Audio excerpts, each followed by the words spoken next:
please hit that subscribe button. Hey everybody, better suited to win the Stanley Cup this season. If you are new to the channel, Washington Capitals, the Boston Bruins. Locked on and he scored! And we're live. Hey everybody, so it's time for another lineup projection video here, and today we're going to be looking at the Florida Panthers as they head into their play-in round series against the New York Islanders. Now, before I begin, I just ask that you please hit that subscribe button if you're new, and give this video a thumbs up if you haven't already, as those likes really go a long way in helping the channel. But yeah, I'm going to try and piece together a Florida Panthers lineup here and look at what this lineup could look like heading into Game 1 of their play-in round series. Again, I'm not the coach. I don't have any inside information or anything like that, so not saying the lines are going to be perfect, but this is a look at what I would do if I were setting the lineup and what it could potentially look like with what they're most likely to do heading into the playoffs. So let's switch over here to the cap-friendly screen, and let's take a look here at the Florida Panthers and see what we got. So let's see. Let's start up front with the forwards here. Obviously, Alexander Barkov's your number one center. There's no doubt about that. Jonathan Huberdeau, your top left wing. Again, I'm in favor, especially in a short-term thing like this. I know a lot of people talk about balance, and a lot of people talk about balancing the lines and balancing your offense. But when you're going into a short-term thing like this, and that balance is great, you need it over the course of the regular season. But that's 82 games. This is a short-term, 5-game series. First team to 3 wins it. I am very much in favor of stacking your lines. So I am putting Huberdeau and Barkov together. I'm putting Mike Hoffman on that right side, and that is an elite scoring line right there. That is an elite NHL scoring line right there is your top line. I know that there's been some people that want Huberdeau down on the second line, and then, maybe I guess you would put Vetrano up on the first line to try and balance out the offense and split up Barkov and Huberdeau. I am stacking the lines. Huberdeau, Barkov, Hoffman is my first line, and that is an elite scoring line, which would then leave Eric Howla as your second line center with Evgeny Dadonov on the right side and Frank Vetrano on the left side. Both of those guys can play either side, so it really doesn't matter who plays which. But I would say Dadonov probably on the right and Vetrano on the left. That leaves Lucas Wallmark as your third-line center, and he's an interesting player to watch. I'm very interested to see what he looks like with Florida in this play-in series, obviously coming over from Carolina. That would leave Brett Connolly on the right side, and this left side spot is kind of open. You could I have Alexi Sorella there now. Again, offensive upside, younger player. You could put Dryden Hunt in there if you wanted a more of like that energy type guy. You could put Dominic Toninato, move him over to the wing and put him there. Again, that spot kind of up in the air, but I have Sorella there for now. Then that leaves your fourth line, Noel Acciari in the middle. He had a fantastic season this year for Florida, especially offensively. Colton Sevier on the right side. And then with Brian Boyle healthy, which he hasn't been healthy for much of this year, but now with him back healthy, I really don't see having a veteran guy like that not in the lineup. I would want Boyle in the lineup, so I'm putting him on the fourth line left wing here. I don't think at this point he's anything more than a fourth liner, but with his veteran experience, a lot of playoff games under his belt, been in the league for a long time, I want him in the lineup. And that leaves Toninato, Dryden Hunt as kind of your extra players, and then some guys that have been down in the minors that will almost certainly get call-ups with the expanded rosters. Mason Marchment, absolutely, Henrik Borgstrom, Owen Tippett, and probably some others as well. That I'm not as familiar with, but those guys are almost certainly going to get called up when they expand to a 28-player roster. Moving on to defense and goaltending here, obviously Sergei Bobrovsky is your starting goaltender. He was awful this year.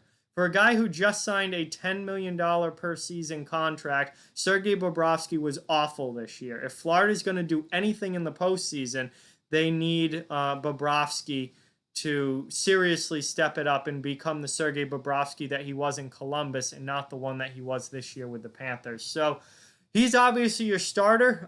You just signed him to this massive contract. You've got to ride or die with Sergei Bobrovsky. Driedger's there as the backup, or Montembeault. You know, when Driedger was hurt, Montembeault was the backup. But either way, they're both going to be there. Which the other one will just be the third goalie, but they're both going to be there. But there's no doubt this team ride or dies with Sergei Bobrovsky as the starter. And then we get to the defense pairs, and this honestly was an absolute nightmare for me to try to put together.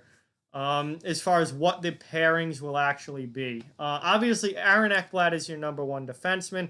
If you wanted to stack your top D pair, then Keith Yandle would play with Aaron Ekblad, and that would actually be a pretty good top pair, but that would leave you not so good the rest of the way. I mean, Stillman and Weegar together, that's two young guys. I'm not doing that. You could do this and put Stillman with Stralman and put Matheson with Weegar. That's definitely a possibility if you wanted to stack that top pair with Ekblad and Yandle.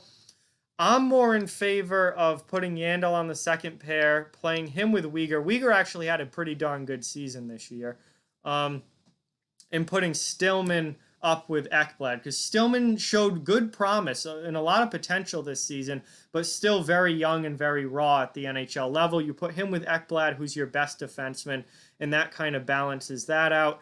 And then Yandle can play with Weegar, another young guy who actually played pretty well this year, and that leaves Stralman and Matheson together. And listen, no matter what you do with this defense, there's going to be issues. This is a defense that really struggled this year. They gave up a lot of goals. As much as Florida scored and were one of the best offensive teams in the league, on the same note, they were one of the absolute worst defensive teams in the league and gave up a ton of goals. So the defense here, no matter what pairs you put together, isn't all that great. Obviously, Pysyk, he could be a defenseman. He could be a forward. He played forward quite a bit this year. And if you wanted to do that, you know, maybe he ends up with a healthy forward group. I really don't think you need him playing forward, but he could end up playing right wing again this in the play-in round. But I don't know. I feel like you might just keep him as a depth defenseman. Josh Brown, another depth defenseman. He's a guy who actually played a lot of games this year. Again, maybe Riley Stillman comes out of the lineup and Josh Brown goes in. You know, they've got options here. They've got options here.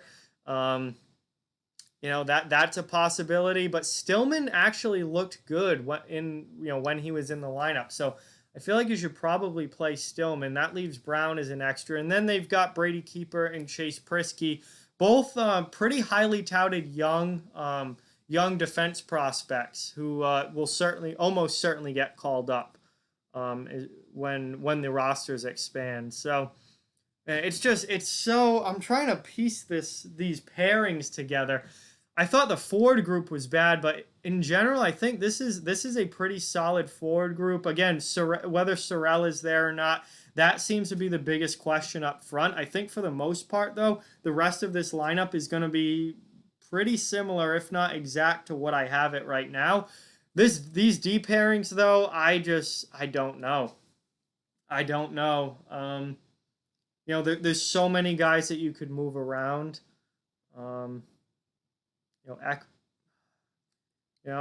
Obviously you could put Yandle up with Ekblad, but you could move Stralman. You could move Brown into the lineup in place of Matheson or in place of Stillman. Again, they've got a lot of right shot defensemen too, so they need guys to play the left side. Although if you're one of these depth guys, you're just happy to be in the lineup. You do not care which side you're playing. You're just happy to be in the lineup. They can play either. I can't. Pysyk isn't going to play ahead of Ekblad or Stralman, and Weegar played well, so I see him being in the lineup. I can't see Pysyk playing over Weegar. I don't know. These D pairs are tough to put together. I'm just going to leave them like that for now. Again, it's going to be up to the coaching staff and Joel Quenneville and what they do with this defense. No matter what they put together for a D-core, this team has not played well defensively this year. So I don't really think it matters who the pairs are. You know that defense is going to be a question mark with this team, as is Sergei Bobrovsky and what he is going to look like. But Overall, this is the best idea I can give you as to what a Florida Panthers lineup will look like. Obviously, there are some potential changes here, both up front and especially on defense, as far as who's actually in the lineup and who's paired with who. But this is the best idea I can give you for what, or at least is close to what I can give you for what I think Florida's lineup will look like come the start of their series against the New York Islanders. So, yeah, that's the Florida Panthers, guys, and they'll be playing against, what happened in the camera? Hang on, I don't know, technical difficulties in the middle of the video here. I don't know what this camera's doing, but there we go, guys. So that's my best guess at Florida's lineup. But again, it's up in the air for some of those spots, and I think it's largely going to depend on how guys look in training camp, what kind of shape they come into training camp in. You know, how good they look, how do they look ready to go, and then it's going to be up to the coaching staff to determine who plays with who and who's in the lineup and who isn't. But with that, like, comment, share, subscribe, follow on social media. All those links are down in the description below. If you'd like to further support the channel, the links to our Patreon and merchandise store are down in the description as well. Keep spreading the word about this channel. Let's keep this thing growing. Thank you very much for watching. Hope you enjoyed the video, and I'll talk to you guys soon.